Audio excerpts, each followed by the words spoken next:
Mnogo mi je žao, mnogo mi je žao Nikole, prvenstveno što mi se čini da on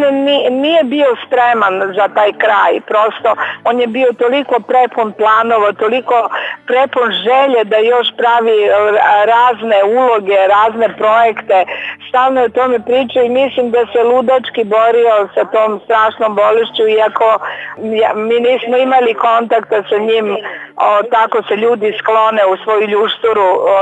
i nikoga neće ni da čuju, ali mi smo znali otprilike ka čemu to ide. Prosto mi je, on spada u red stvarno pravih velikana, kao što su bili Čkalja, kao što je bio Mija, kao što je ogroman komičar u ogromnim svetskim razmerama. Mislim da nije dobio adekvatno od publike, sigurno da, i on je bio ludački popularan, ali srpsko, da kažem, beogradsko glumište nije mu dalo ono mesto koje njemu pripadalo.